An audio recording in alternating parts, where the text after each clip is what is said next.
Your typical programming environment is a lousy way to debug a regular expression. You know, imagine you're trying to get this right. And so you sort of type it into a string constant in your program, and you run it, and the program doesn't work. It's hard to debug. So what should you do instead? Instead of just writing your regular expressions directly into your program and starting testing. Go to the websites. Yeah, go to regex101.com or similar. Get your regular expression tuned there, because it's easy to change it, experiment with it, get it just right, then paste it to the program. That's what I always do, and this is just an extremely simple regular expression. Now, every language typically provides support for regular expressions. So in C#, there's a class called Regex, and it's in that namespace right there, system.text.regularExpressions. And we'll look at some examples of code in a minute, but you can create a regex like that. You give it a string, a regex, a regular expression, and then some options. We'll see some examples of options. That builds your regular expression.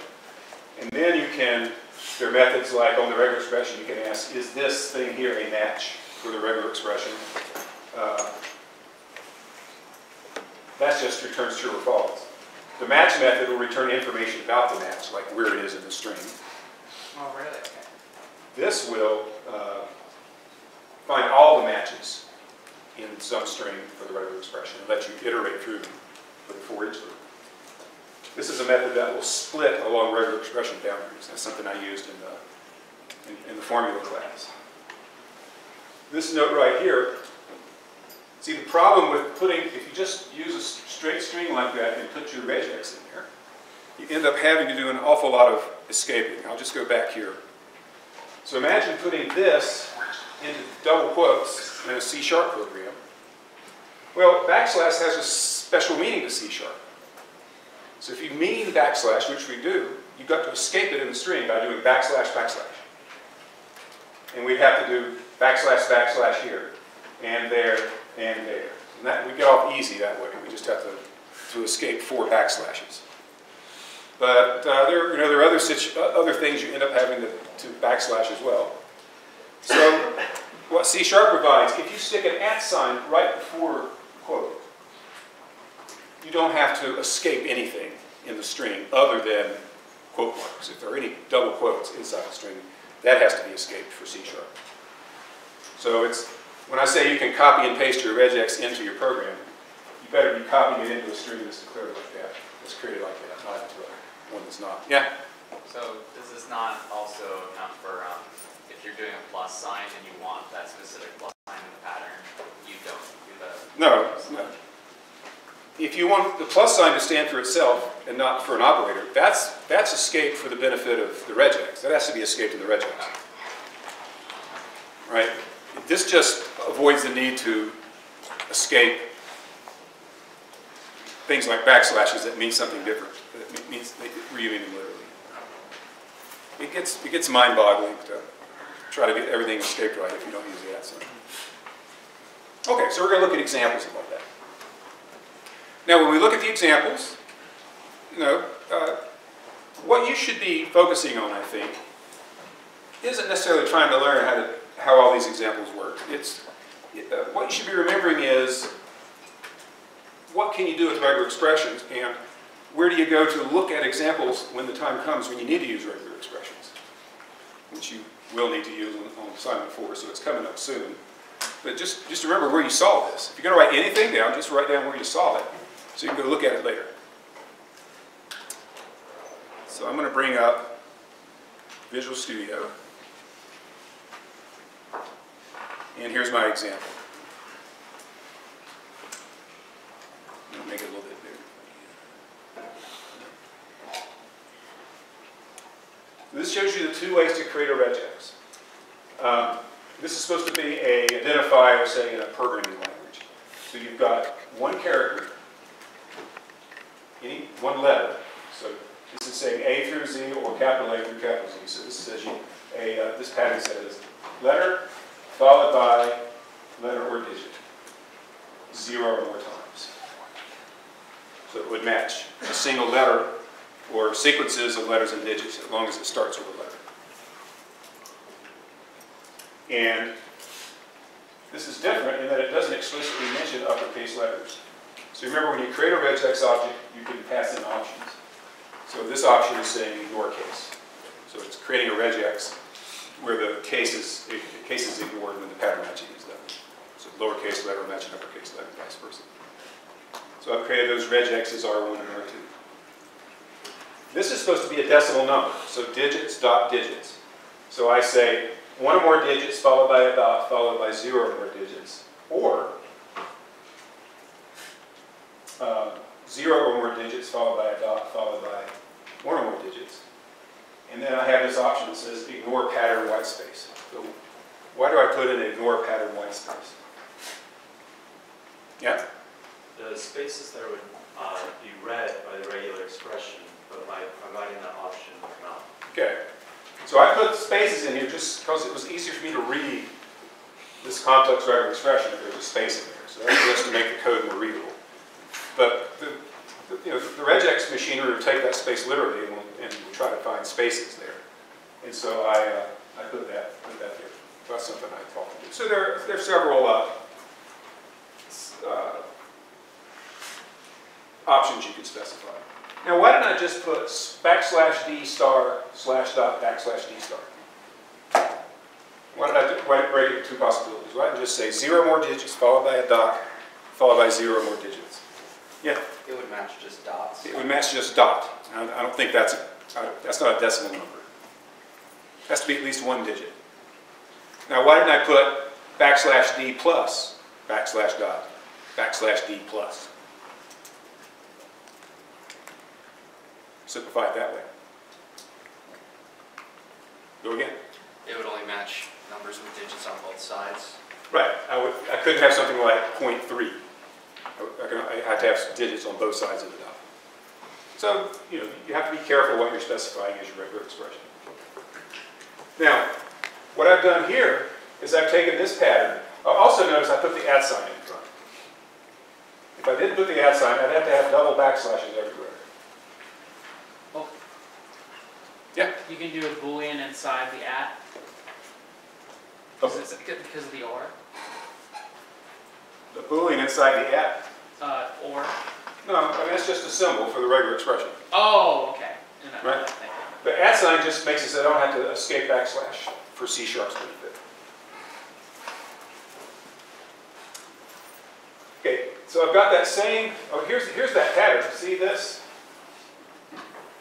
Look at all the backslashes. That's because I didn't put the @ sign first. So it's this pattern up here, except I had to escape everything. I also put the caret at the beginning, the $sign at the end. So what that does is this version will match a number anywhere it appears inside text. This one says will only match an entire line. So you have to have beginning of the line, number, end of line. So it restricts how matches can occur. And of course, I'm saying ignore white space. Now, the next one, number 5 here, it's the same thing, except I'm saying ignore white space and also use the multi-line option. The multi-line option just basically views the entire text as a single line. So now that has to match the beginning of the text. And this matches the end of the text, no matter how many U lines are in the middle. So you could work in one of two modes, either matching line at a time or matching the whole thing. So those are just all examples of ways that you build these things. Incidentally, if you've never seen this before, it's a common thing.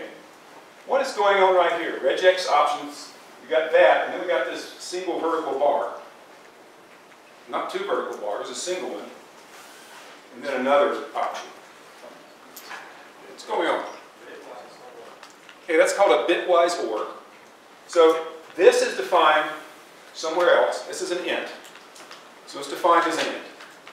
This is defined as an int.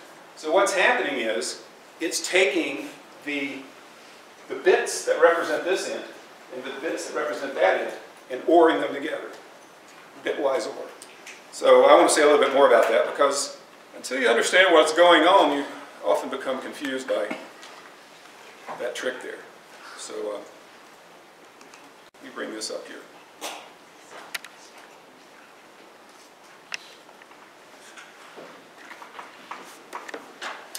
Okay, so let's suppose we defined a constant a, and it was equal to, usually you write these constants this way. Right? What does 0x1 mean? Okay, so I'm writing it in. I guess I don't want to do hex, I want to do binary. Well, let's not worry about that. We're going to say x equals 1, I'm sorry, a. We'll let a be 1. We'll let b be 2. We'll let c be 4. We'll let d be 8, and so on. So we pick our constants, our integer constants are all powers of 2. So if we wrote 1 as in binary, it would be 0, 0, 0, 1. This would be 0, 0, 1, 0. This would be 0, 1, 0, 0. This would be 1, 0, 0, 0. So what property do those four numbers that we've picked have?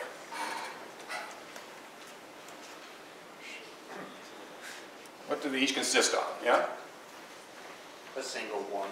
Single bit is set, everything else is 0. They're all powers of 2. And they're all powers of 2. So you can see the first one, it's got a 1 in the first place, in the lower order bit. The next one is in the next, and so on. So what happens when you pass in b or c as a parameter, is it takes the 0, 0, 1, 0 and the 0, 1, 0, 0 and ORs them together, and what do you get? 0, 1, 1, 0. You get 0, 1, 1, 0.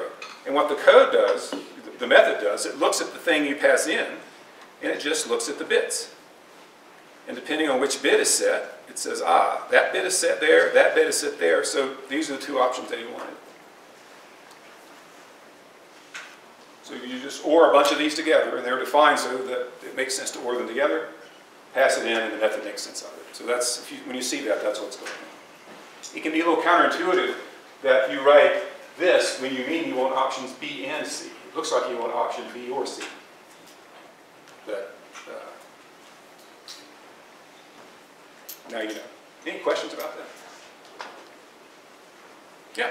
I had a question about the purpose of the bitwise OR for specifically the regex. So you can do that with letters as well? Oh, no, No. it was decimals, yeah, you're right. Yeah, this, what we're talking about here,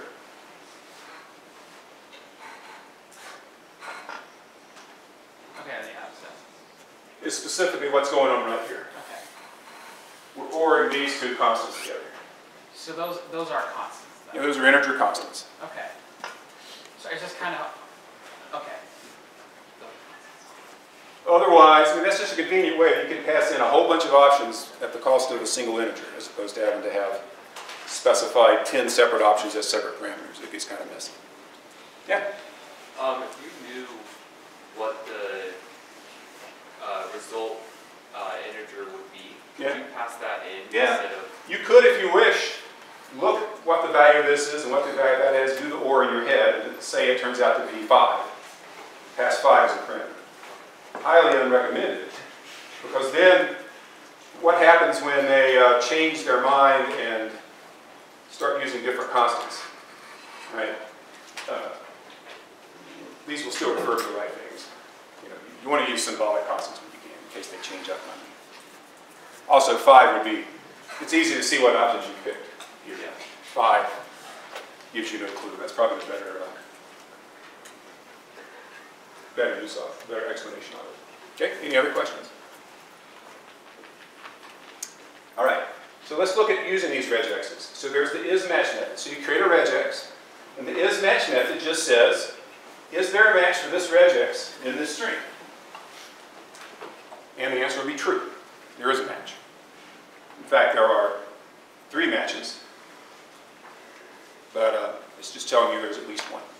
So that's isMatch, that's simple. Okay, here we're asking, is there a match for R3 in that string?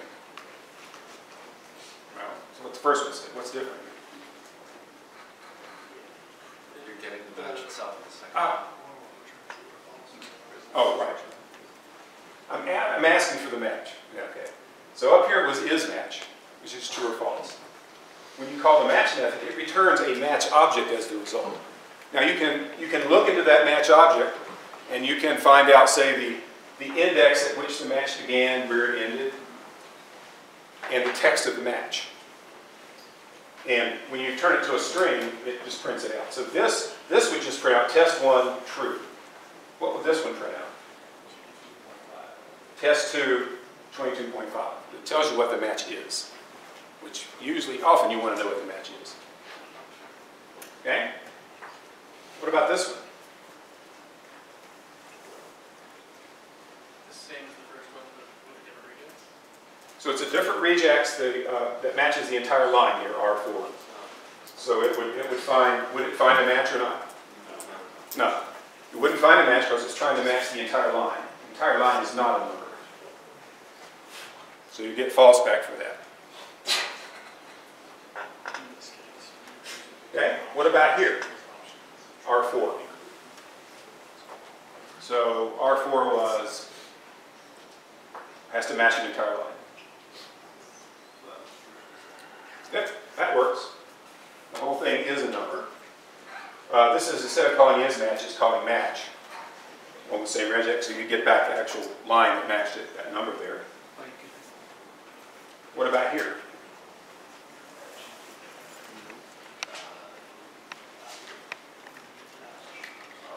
Is there an entire line that matches a... Yes. Yeah. In fact, there are two matches because there's two lines. But down here, since we're using a different option to create R5, R5 is multi-line. It won't do the match because it's trying to match the entire string at that point. So some of these are admittedly fine points. That's why I say don't stress over the fine points. Just remember where this is so that when the fine points matter, you can come back. All right, so we're down to here. So this is finding all the matches. So up there we're calling is match, which is Boolean, or match, which returns a match object. Matches enumerates all the matches. So what's going to happen when we run this for each match M in R3.matches of that, we print out the match. So what would that print out? Right, so it would print out that, and that. It would pull out the numbers and print them out. So this method gives you a way to iterate through all the matches in a string, which sometimes you want to do. And this is more of the same thing with a different regex. And this is an example of split. It uses regex R3 to split, so it splits around the numbers. So if we run it,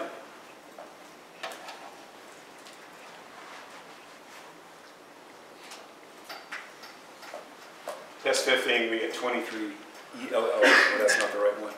Look at test 11 up there.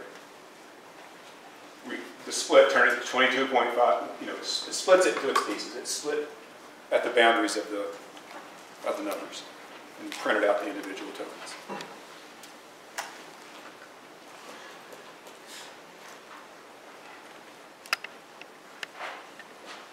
Okay, now there's a replace method.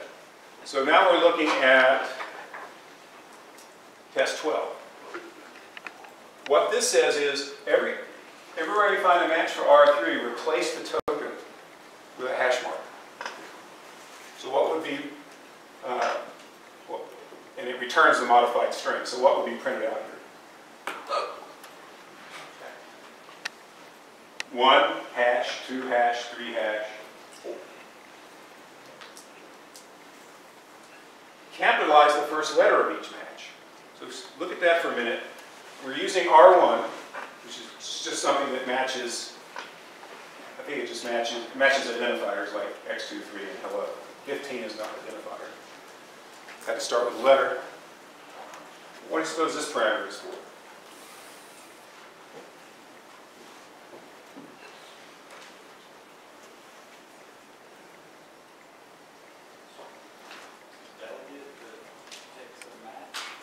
Okay, so it's a delegate that takes a match, converts it to a string, converts the string to uppercase. So how do you suppose, what do you suppose replace is supposed to do when you give it a delegate as a parameter? Yeah? Replace all the matches with the uppercase version. Okay, this one would replace this match with uppercase X23 and this with uppercase HELLO. So it replaces each match with the result of calling this method on the match. So you can do something arbitrarily complicated on the matches, and it does it for you. Right? This looks kind of weird. So this regex R6, let's see, it's A through Z, ignoring K. So this is just identifiers again. We're passing in this weird $1. And that takes some explaining. Let's look at the regex. I made one change from the original version. I put parentheses around this portion. Now when you put parentheses around that portion, you're creating what's called a capture group. And $1, when it shows up down here, refers to the text that matched the first capture group. So what this says to do is replace, when you find a match, replace it with this, where that stands for the portion of the match that matched this capture group. So what is $11 going to be when it matches X23? 23. The 23 part. This chunk here matches all but the first letter. So it will replace X23 with 23. It will replace hello with LO. Because of the special dollar thing. The dollar has a special meaning there. $1 refers to the first capture group. $2 refers to the second capture group. There's not one. $0 refers to the entire match. So you can do simple manipulations of the match that way. And this is the same thing where we're displaying all but the first letter of each match. But here I'm explicitly asking, okay, match, what was the first matching group? So it's printing out the first matching group for each match.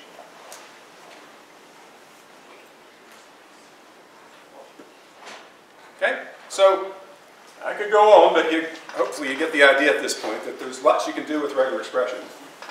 Some things simple, some things a little bit more complex. Yeah? Can you explain that $1 again? It replaces the first capture group with... Okay, let me scribble it here.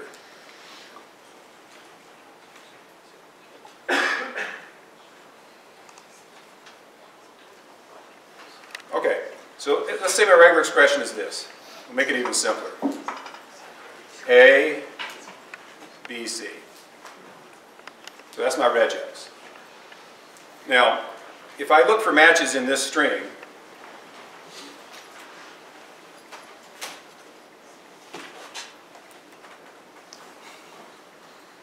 how many matches? No.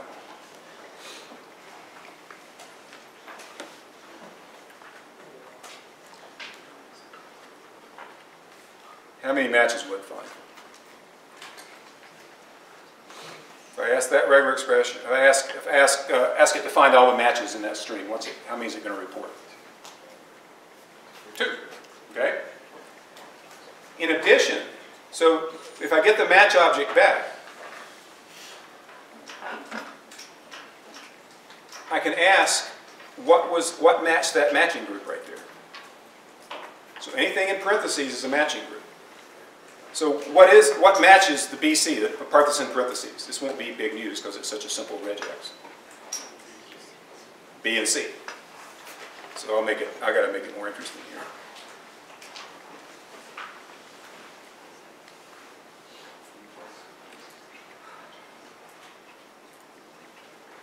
Okay. So dot will match anything. So let me doctor this here.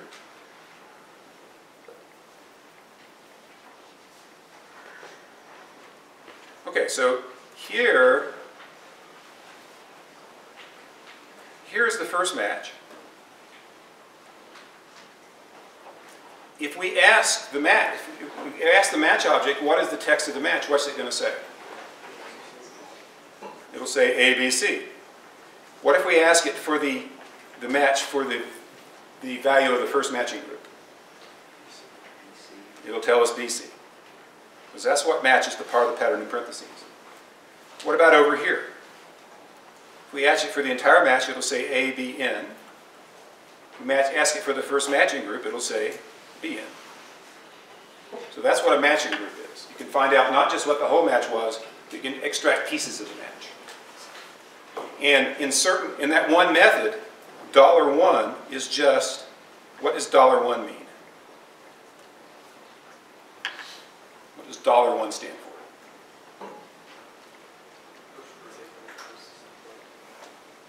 Yep. In our example, would it just return BC? Well, yeah, $1 is just a way, it's just a shorthand for the first matching group. And so I use $1 as an argument as what to replace the match with. That's just saying place each match, replace it with its first matching group.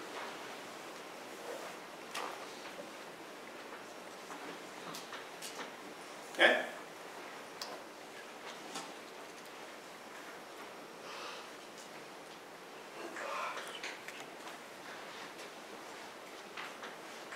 Okay, so just one more example. There's a pattern that captures phone numbers up there at the top. We won't study it. This is just an example that reads from the console and counts how many matches, how many phone numbers it finds, and prints that out. And this one would, every time it sees a phone number, it would replace it with the redacted version, hash marks. So you can do all kinds of recognition and manipulation using regular expressions. Any last questions I could answer before we do something different? Because there will be some use of regular expression in the next assignment, so it's good to figure what's going on.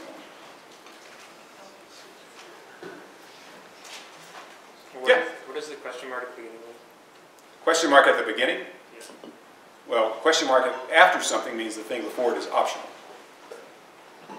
Question mark at the beginning probably just is question mark. Yeah? When you want us to write these in code, like would you want us to save the regular expression as like a separate string, or would you just put it? Okay, so I think that would be good practice. I didn't do it here, but you could just define the regular expression itself as a string constant, and then use that symbolic name when you create the object. That's not a bad idea. Anytime you're putting any kind of constant in a program, it's good to store the variable, give it a name, and explain what it is. Yeah? How does scope work if you have like a question mark or a plus or the little asterisk? Does it just apply to whatever's immediately before it? And if you have like brackets and parentheses, it's just everything in there? So, all right, so basically just as in C# there are precedence rules that say if you say 2 plus 3 times 5, you do the multiplication and then the addition, even though the addition comes first. There are precedence rules for these operators, plus, times, plus, star, question mark. But I don't know what they are. So when in doubt, you just use parentheses to say explicitly what you mean.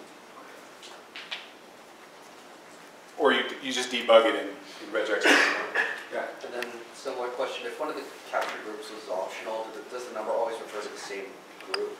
Like if you had a phone number with the optional area code as one capture group, So, and then the rest of the numbers. right, so the capture groups are just numbered by the order in which the left parenthesis appears. So if you had capture group or capture group, then if the match was on the second if the match was just the second alternative, $1 really wouldn't have a value. It'd be $2 would be the value. Anything else? Okay, let's take a break and we'll look at something else.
I'll go to the gym. Okay, let's get started again.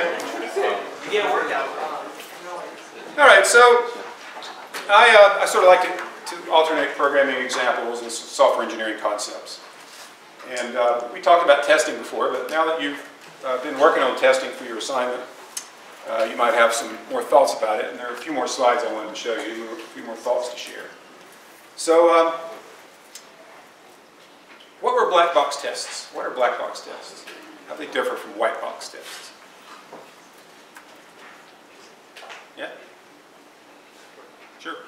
Well, black box testing is just testing without knowing the implementation details. Okay, so testing without knowing the implementation details. The tests are written just with respect to the specification. Okay, now, who in this room is writing black box tests? Okay, who in this room has to write black box tests? Has no alternative but to write black box tests? Well, that's interesting. Okay. Oh, I see what you're doing. Yeah. Okay, there's really, who is the person that has to write black box tests? Yeah. Well, my reasoning is that sometimes I can write code that I think will work correctly, but not understand the implementation well enough to feel confident in testing implementation. So I'll just write the test based on the method description and forget about the implementation. Otherwise, I can't come up with good tests. So what I had in mind was I'm the person writing black box tests. I'm writing grading tests that we run against your code. You know, I'm not looking at your code when I write these tests. They're written against the spec. I look at my spec and I make sure that I cover the specification, that I test all aspects of the specification, so that I've got a good chance of finding a problem in your code if one exists. So I've got no choice. You folks can choose to write black box tests. Say you write the test before you write the code. Or you can choose to write white box tests. Or you can write the black box tests and then add some more tests later on based on your code. And there's nothing wrong with that. Yeah? So like for test cases like for the PS2 homework, so would that be an example of black box test because it has an input that it gives in and then it expects a certain output? The difference in white box and black box is just, were you taking your implementation into account when you created the test cases? Okay. So are you testing the specification, or are you specifically writing tests for this code? Now, what's the argument, let's say in a large organization, what would be the argument against white box tests? Because white box tests have one big advantage. Yeah? You don't have to worry about different users, different coders having their own flavor, their own style, I guess. Okay. That's close to what I was after. repeat. I'll just say what my answer was. He said you don't have to worry about different coders having different styles. Black box tests are portable. Right? As long as there's a specification. Suppose you're implementing a library, testing a library. The library is well specified. If you write black box tests, then they'll be fine. You're testing the specification, which is what you care about. They're not skewed toward an implementation, which can change. Okay? So you can do either one. And it's very similar. Black box test, you're trying to cover all aspects of the specification. White box, you can do that as well, but your goal is to cover all aspects of the code. Now, when I ask you to get 100% code coverage on your tests, why didn't I ask you to get 100% specification coverage? Why did I just emphasize the code coverage? Yes? Because that's white box testing, because you're actually looking at your code and you're saying, if I give it such and such input, this if else will execute. Whereas maybe in a black box testing it wouldn't, and you'll kind of see maybe there's things that don't need to be there. Okay. All right. So that's a take. You got another idea? I think that if you have 100% code coverage, you probably have about 90% specification coverage. And specification coverage is sort of subjective and difficult to measure, but code coverage is very easy and direct in measuring. Okay, so that last thing you said was what is key. It's convenient for me to say you get 100% code coverage because we can grade that. We just run your tests against your code and see what the code coverage is. Believe me, If there were a tool that would also let me judge the coverage of the specification, I would do that too. Now, as it was, I said, write test cases that cover the specification and cover the code. But it's a lot easier for you and us to judge how well you've done with the code coverage, because the tool is there. But you could easily take a specification, implement just a piece of it, and pass all your white box test cases with 100% code coverage, even though you've left out huge parts of the spec. So 100% code coverage isn't the end-all and be-all of everything. So I'm going to skip over this definition. Now, one thing we talked about was why not write code that tests all paths through the code? That uses enough test cases so that any path that could be followed when your program runs from beginning to end is tested, is executed. And let's see why not, why that won't work. How many different so this method is doing a binary search for an item. How many different ways are there to run through this code?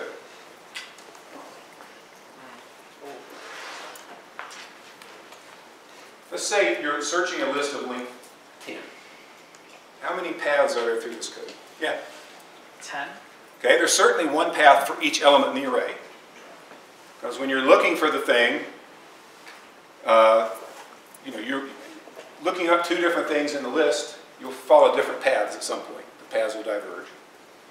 But there's more than 10.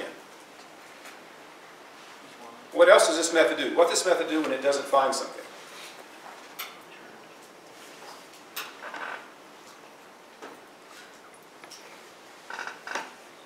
Yeah? Returns -1. It doesn't return -1, it returns, it basically returns a negative number that tells you where you would insert that thing if you want to put it in the list, what index it would go into. So what does that say now about paths? I mean, paths are extra paths, yeah. So wouldn't that essentially make it 11 then? Because you have your 10 ones that are in there, and then every other number that's not in there comes down to that one. Okay, so he's saying, okay, then one path for not found, but in fact, it's 11 paths for not found. So to cover every path, you have to look up every element that's in the list, and then you have to look up an element that's in between every element in the list, that's smaller than any element in the list, larger than any element in the list, and in between each element in the list. So there'd be 21. So what if the list was of length n? How many paths would there be? 2n plus 1. And this is on that simple program. So if you had, if you wanted to test it for up to a 1,000,000 element array, that's for a 1,000,000 element array, that's 2,000,001 different test cases you'd have to generate. And this is just the beginning. Imagine if after you did the binary search, you did another binary search. Now it's not 2,000,001, it's 2,000,001 times 2,000,001. You get all the combinations. So it's just impossible, practical impossibility, to look at every single distinct path. Now, when you're making test cases, your common mistake is going to be to test. Yeah, you know what the method's supposed to do, so you write some test cases for that. It's the corner cases that are going to get you. What happens when the parameter is an empty set? What happens when this parameter is as small as it can be or as large as it can be? Does this method throw exceptions when it's supposed to? Stuff like that. And you have to just buckle down and think about those cases and write test cases for them. But you've got the code coverage tool to help you out. If you've written your method so it throws an exception in some circumstances, you won't be able to get 100% code coverage unless you're testing that specification is thrown in the appropriate circumstance.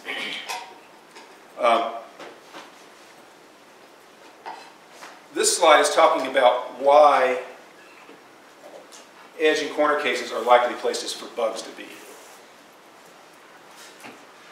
Right? If you've tested your program, the remaining errors are going to be in paths that weren't tested. And the idea is that the corner cases are the ones that are least likely to have been tested unless you gave them special attention. So do think about that when you're writing your test cases. So what you're doing is called unit testing, which is testing a small unit of code in isolation. So you're testing your dependency graph class, or you test your formula class. Now in 2 weeks, you'll do the first part of the spreadsheet. And so the spreadsheet, you'll be testing it. It will be making use of the formula class and the dependency graph class. So how do you test the spreadsheet? You can't test it without also directly or indirectly testing the formula class and the dependency graph class, because that's what it's using. So what would be your testing strategy for the spreadsheet? Yep. Add more test cases that involve the merging of the two classes working together. Well, you're not really, he said add test cases that reflect the merging. You're not really merging the other two classes, you're just using them. Yeah. So how do you test a class when it uses other classes? How do you know the error? When you find an error, how do you even know where it is? Is it in the dependency graph class or is it in the spreadsheet class? Yeah. Make sure the original works and then work on the other. Right, so that's why you test dependency graph as much as you can. You bombard it with test cases and make sure it is rock solid. Same thing with the formula class. Make sure it's good. Once you're relatively certain, you're never positive, but you have a good probability that both those classes are correct, then you test the spreadsheet class. Try to get code coverage on the spreadsheet class, assuming that the other two classes are correct.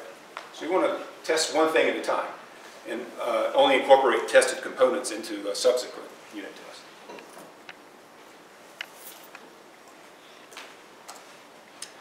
All right, now here's some caveats about testing. Testing should be automated. If it's too hard to do, you won't do it. Now I can remember when there were not readily available unit testing frameworks available, and I'd be teaching a class like this. And one thing I would do sometimes is I'd write say I'm implementing a class, I'd write a main method that called, my test cases were essentially method calls and it would print out the results. So how did I know if I passed all my test cases? What would I have to do? I would run my main and do what? Look at them all. Look at them all. Yeah, that's right, that's right. Okay, that's right. And that's the first time. Second time I do it, it's like, yeah, it looks good. Okay? That's why testing should be automated. People are just not any good at they get bored easily. So testing should be automated. If it's too hard to do, you won't do it. Fortunately, nowadays, there's just no, it's automated. So you just click a button, bam, all your test cases are run pretty quickly. Your test should serve a diagnostic purpose. Now, I know that probably for a lot of you, the purpose you're interested in is getting the highest grade possible, so you're focusing on code coverage. But really, anytime you write a test case, you should be thinking about what error am I trying to uncover. So you'd be thinking about some aspect of specification, write a test to make sure that's been dealt with. So you ought to be able to point to a test case and say, this is good because it tests for this thing, as opposed to this is good because it has 100% code coverage. Obviously, you save your test cases. You don't throw them away. You create a piece of software and it goes into production. You definitely want to keep the test cases around because people will be reporting bugs and you'll be fixing the bugs, and then you got to test the fixed program, and that just means you need to take the original test cases and add to them. So regression testing refers to testing a new version with the old test cases. So you got to have the old test cases for that round. I've already evangelized about writing test cases first, since it forces you to think about what you'll be implementing, and furthermore, you'll have test cases from the very beginning when you start coding. There are tools. Hopefully you're getting more and more familiar with them. There's this other thing that I really haven't emphasized much, but you can put statements like this into your code, outside of your tests, just in your code. You say debug.assert, and you put a Boolean expression right there. So if you've written, let's say you've written a complicated loop, and you've convinced yourself it's correct, and you say this will not exit unless the value of this variable is greater than n. And that's sort of a crucial thing. So at the bottom of the loop, at the end of the loop, put an assertion. Assert n greater than 10. If your assertion is correct, you won't hear about it. But if the assertion ever is false, you get a runtime exception telling you violated the assertion.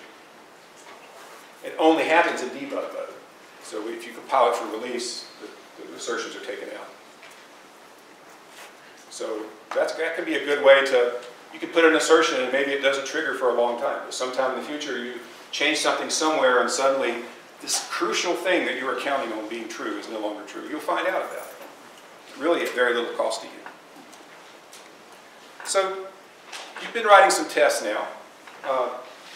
Anyone have any challenges or insights or anything you've learned from it? What's the experience been like? Yeah. It was kind of nice. I wrote all my tests first before on this last assignment, and just because of, like, the dependent thing, like on a couple of my methods, I had switched the two, and so you know, and then I would later use those methods I was writing in other parts of my code, and so the test caught that really quickly, and so I was able to fix that before, like, you know, causing a bunch of errors in all the different parts of my program. So it was kind of nice to be able to. Okay, good. I'm glad to hear that. Yeah. I remember having a bit of trouble with my stress testing. I made my stress test a bit too strict because you would ask for like 100,000 dependencies. I put in something closer to 10 million. So it took about 15 seconds for the program to go all the way through. So when I cut it back down to 100,000, it took less than a second. Okay, well, that's great. So I got to tell you, any test case that takes 15 seconds might as well take an infinite amount of time as far as the TA is concerned. After they look at enough of these programs, they don't have much patience for waiting for things. So yeah, fast is good. Any other? Yeah. Sometimes experimenting with is the idea of writing a bunch of test cases automatically for the formula test. You know, we have the characters that we can use for the formula. We know what they are. We can just print out random characters and then run it through the formula to find out whether it's valid or not, and then just print that as a file and put that in a string, and then we can test a large amount of files, a large amount of test cases. Okay. So yeah, anytime, you know, the problem with generating test cases at random is you've got to decide what the correct output is. Yeah. But if you're generating formulas at random, the probability of generating a correct formula is, if it's wrong at all, is probably going to be close to zero. Yeah. So the secret is that you copy it and put it into Excel to see whether it gives an answer. Oh! So you have an independent judge. Yeah, well, I tested out my formula thing, which was pretty close. I was very confident that it was accurate. Yeah. And by taking that and putting it into Excel to test it with something else, I can also see what that's evaluated to in terms of the value. Okay. And then use that for developing my test case. Okay. So I have my ones that I generated, and I have my random ones. Putting those together, that's my high level confidence. Okay. And then the beauty is, once you've got those test cases in the can, you use them. You have them forever. Did you have a comment? Someone? Okay. Yeah. I like the idea that you can step back in the debugger. You can step back and what? I like that you can step back in the debugger. Oh. So having to end the program. Okay. Okay. So that's more debugging than testing, but I'm sure you're doing lots of debugging. Yeah. As is. Yeah. It's been really useful for me if I get halfway through programming something. I have something that works, but I think of a better way that it could be halfway through the program, or I realize that the parameters aren't exactly what they need to be. And so if I already have all the test cases configured, I can just go back and change it real quick and then see if it still works. And that allows me to take a different approach to development. Okay. And another aspect of that is Visual Studio, like other IDEs, provides lots of refactoring support. A simple example is you decide a method ought to have a different name.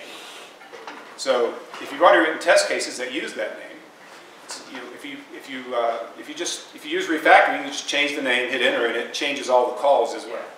So refactoring can help you keep your testing code up to date. Anyone using the live testing? Okay. Anyone like it? I think it's nice.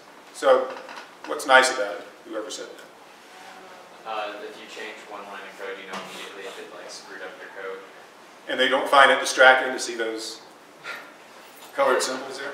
I use two monitors, so I have it more stretched out. Yeah.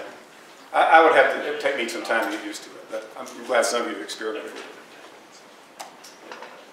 All right, just to wrap up talking about testing. So there are types of testing, like unit tests, which is something developers typically do.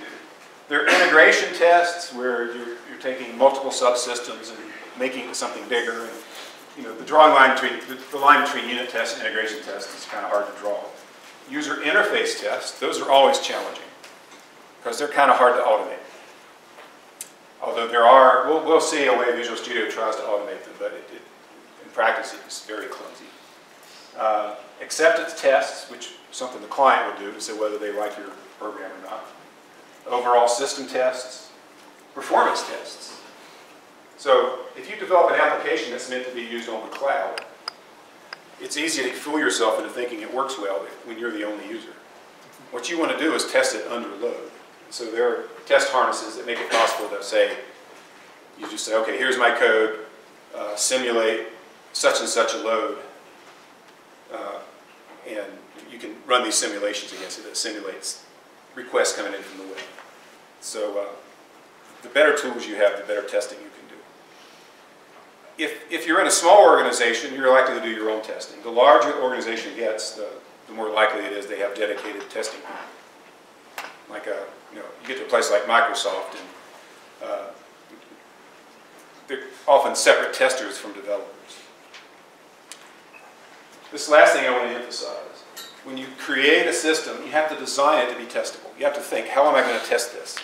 So one thing we do with GUIs is we try to separate the purely visual aspects of the GUI from everything else that's underneath it. So the GUI code is very thin, and the bulk of the stuff is non-visual, so that stuff can be tested using unit tests.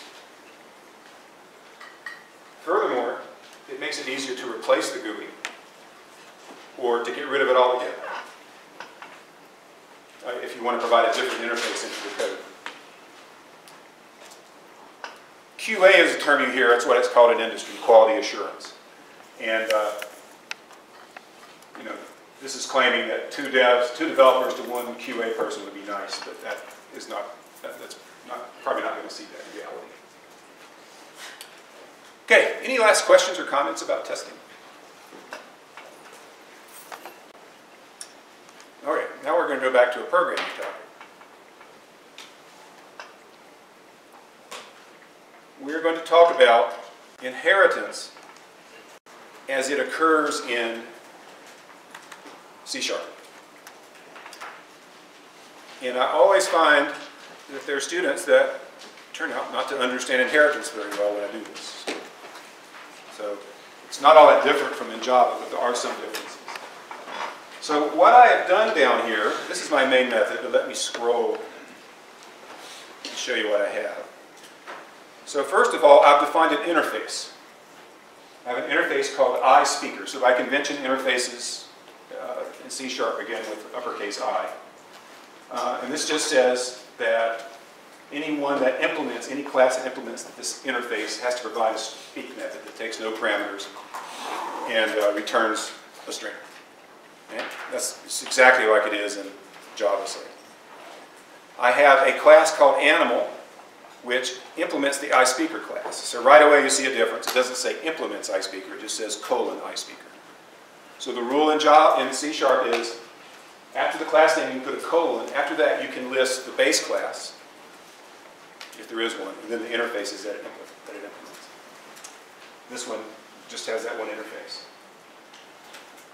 The animal class is abstract. What does that mean? Okay, you can't say new animal anywhere. So why would you create a class for which you can't create objects by saying new animal? What is the point of such a class? Yes? Kind of like a template. Kind of like a template, yeah. How is it meant to be used? Yes? You might want an animal, but you don't care which. You said you might want an animal, but don't care which. Well, what if you want a dog? What good does this class do you? Yes? It's to guarantee that the animals share certain attributes that animals Okay. share. So the idea is you build this class so it can be extended, inherited from. So in this class you put things that animals have in common, but you can't specify everything they have in common. So this isn't useful on its own. It's only useful when it's been extended as a specific animal. A class is abstract if it contains an abstract method or an abstract property. So this class has a constructor, and it initializes a property name. So there's a property called name. So every animal has a name. Here's the property. We have a public getter or a private setter, so we can get the name of the animal. Here's the speak method, covered up by that thing there. Speak method is declared abstract, which means, what does an animal say? I don't know. It depends if it's a cat or a dog. So rather than giving some bogus implementation of speak, we're just saying that when you extend this class, you need to implement this. Then you can, that's the reason you cannot instantiate an animal object, is because if you called the speak method on it, the speak method wouldn't know what to do. Now, look at this method here, shout. What's it doing? It's capitalizing any Yeah. string from speak. So it's capitalizing whatever the animal says when it speaks. But isn't that interesting that we are calling a method here, speak, which is abstract, has no implementation. How is this going to work? Yeah? Isn't it that the idea is that it is implied that it outputs a string, so when you actually do go and expand it, that you have an output? Okay. So when we extend this class, when we inherit from it and create a dog class or a cat class, the speak method will be provided. We'll replace this bogus one, this missing one, with a real speak method, and this will call that method. Okay? This is very common. We have some abstract methods that are used by non-abstract methods. And the idea is you plug in implementations of the abstract methods, and then you have a working class. Okay, here is another property called leg count. And I gave it a default of 4. So there's just a getter that returns 4. Probably not the best choice. Probably should have made that abstract as well, because who knows how many legs an animal has, if any. But I've declared it virtual, and that's different. That's different from C#, from Java. Well, what do you suppose a virtual method would be? Sounds suspiciously like an abstract method.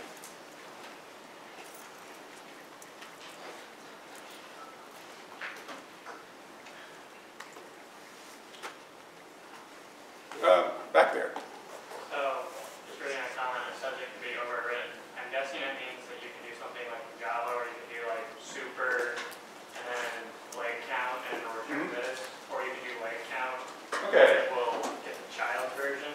Okay, so when it says that it can be overridden, that means that if you create a derived class called, say, dog, that extends animal, it can replace this property with one of its own.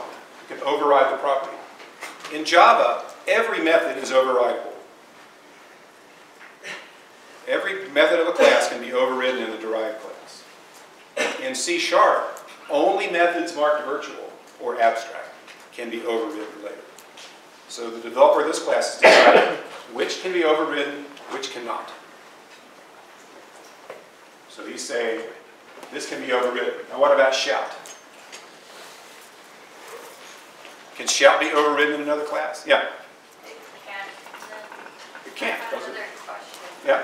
With virtual, when you go to override it, do you have to annotate it like you do in Java? Not, okay, in Java there's an optional annotation. In C# there's a mandatory keyword. And we'll see that in a second. So shout cannot be overridden. Leg count can be overridden because it's marked virtual. Okay? Here's a method called speak repeatedly. And all it does is it takes a parameter in and it either throws an exception or it speaks a bunch of times. It's marked virtual, so it can be overridden. Okay, so now let's see how it looks down here. Here's a dog class. It is a kind of animal, so that's the base class for it, after the colon. What's going on here? In the constructor, it takes in a name and a breed, and then we call them colon base in. Yeah? You're passing the string n, which is the name, back to the base. Okay, so we're calling the animal constructor there, because it has to initialize its stuff. The dog object consists of some dog instance variables and properties and some animal instance variables and property. The animal constructor is dealing with the animal variables. We call it, and then we deal with ours here. every constructor has to call a constructor in the base class. Why do you sometimes not see a call? Every class has a base class. If nothing else is derived from object. So why don't we see calls to the, when you create a class, why don't you have to put in an explicit call to the object constructor? Yeah? So then just put in the default values for it? No, you have to, the constructor must be called. Yeah? If the constructor has no arguments, then you don't need to explicitly call it. Right. If the constructor has no arguments, it will be called automatically if you don't say what to call. That's what often happens. You don't see the call because it's being put in for you. The call definitely exists. Okay? Here I have a breed property here. Then I'm overriding the speak method. Remember that was an abstract method. So I'm replacing it so that it returns woof in lowercase. And notice I had to say public override string speak. If I leave that out, I get an error. So it has to be marked on both ends. It has to be marked virtual or abstract to be overridable. And then when I override it, I have to say I'm overriding it. So it's just making sure you understand what you're doing. Here we have speak repeatedly being overridden. That was a virtual method. And I've overridden it. I had to put the override there. Okay? So not much different from Java, except the extra keywords here. Here's a spider. A spider is a kind of animal. It has a property is poisonous, which is true or false. Here, I'm overriding the leg count. Remember, leg count was virtual? So I'm overriding the leg count property with one that returns 8. And then I'm marking it sealed, which means it can't be further overridden. It sort of turns off the virtual thing. So that's saying all spiders have 8 legs. Anyone that inherits from spider can't change that fact. We override the speak method to return ick, for lack of a better idea. We're overriding it. And right here is the shout method, which I'm attempting to override. Okay? You see, it gives me an error message. It says, attempt to override the non-virtual shout. If I put override in here, it still says that. Attempt to override the non-virtual shout. But I can put the keyword new there, and it's happy. Public new string shout. What do you suppose the keyword new means in that context? We're not creating an object, it's just reusing existing keyword. It's a new method, it has nothing to do with the overridden Right, method. it's a new method that has nothing, it's not overriding that method, it's just a new method in this class. We'll see why it's really generally not a good idea to do this, because it doesn't work the way that you think it should, because it's not overriding. And I'll show you an example of that in a second. Okay, here I have overridden speak repeatedly by putting extra spaces in it. Okay, and here's a class, here's a phone class that's also an iSpeaker, and it says Siri, so it doesn't have to be an animal class to override. Now let's test your intuition here, or your knowledge. So let's start at the top. We create a dog whose name is Spot, whose breed is Mutt. What happens when we call dog.speak, and what happens when we call dog.shout? What will dog.speak return? Woof in lowercase. And this will return woof in uppercase, because that shout method is calling the overridden speak method, which returns woof in lowercase. So that's how you expect things to behave. Now let's take the same thing, exact same example, except we're going to take this dog object and store it in an animal variable.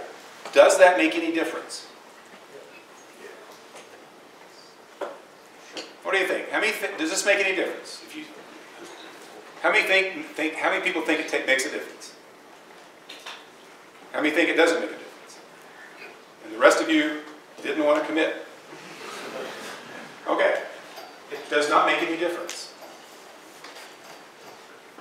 The shout method comes with the object. It doesn't matter what variable it's stored in. The dog object knows it's a dog object, and it knows to call the dog shout object. So the determination of what method we're calling here is not determined by the type of that variable. What's it determined by? Yeah, the actual type of the object stored in the variable, by the constructor that was called to create it. It was created as a dog. So even though it's an animal variable, it's still a dog and it still talks like a dog. Think about it this way. Suppose you got a car and you replace the engine. Would you be surprised if in some contexts, when you parked it in one garage, it used the new engine, but when you parked it in another garage, it started using the old engine? Wouldn't you expect that new part to be used no matter where you took the car?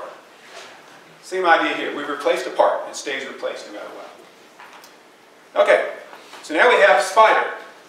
Spider's store is created. Named Charlotte. It's not poisonous. What's going to happen when we call speak? We'll say ick. When we shout, ick in uppercase, just like that. If we store the spider in an animal variable, still no difference. Okay? What about the phone? What happens when we call phone.speak? Siri. What would we call phone.shout? You can't call phone.shout because the phone is not a kind of animal. Right? We inherited shout from the animal class, so you would not be able to call that. What happens if we, so what I've done here is I've taken all those things from above, 2 dog objects, 2 spider objects, and a phone object, shoved them in an array of I speakers, and I call speak simultaneously, which is this method right here. What's going to happen when I call the speak method?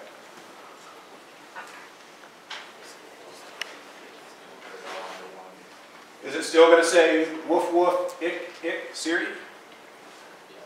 Yeah, because that's what those objects do. Even though this method just knows their I speakers, the objects themselves know their, know what methods to call. Now, I thought I had something to distinguish this case here. I'm going to come back down here. Where do we use the keyword new? Spider.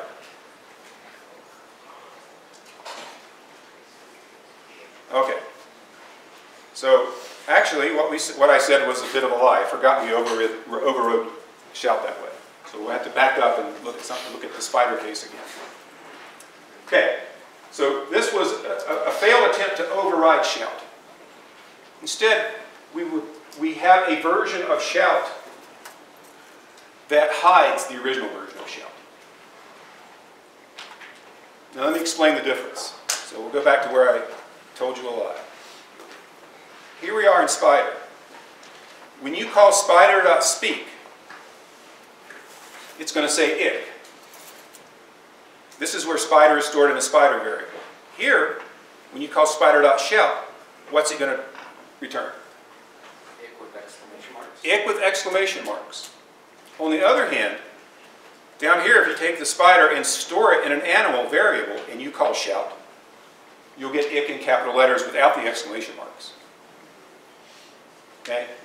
That is because we did not really do overriding. So this property up here with speak, where the method to call is determined by the type of the object, that's called dynamic binding. The actual method that's used is determined at runtime according to what type of object is stored in the variable. Down here with shout, that's called static binding because the method wasn't virtual. And with static binding, what determines which method is called? It doesn't depend on the type of the object. What's it depend on?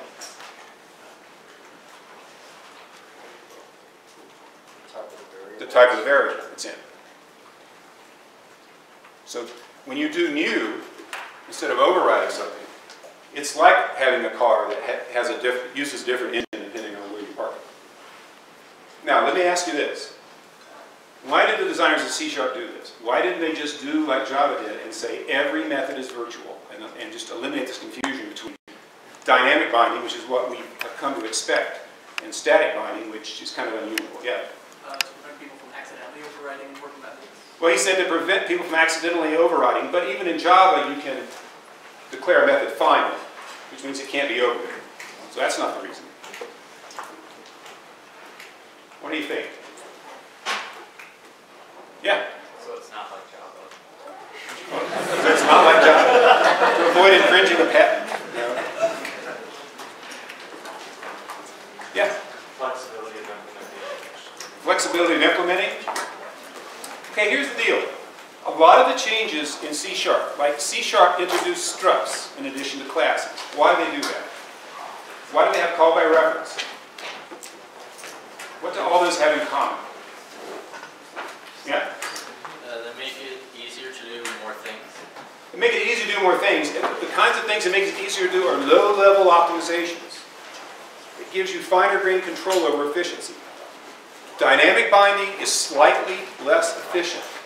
A dynamic method call, you have to follow an extra level of indirection to find a method to call. You have to figure out which method to call at runtime. That takes extra time. Static binding, the compiler can tell which method to call. So it's just to avoid that call. So they give the programmer the ability to decide, okay, I don't intend this method to be overridden. Let's just call it, we won't call it virtual, and then it's more efficient to call it. That's the whole reason. So you can take that as you wish.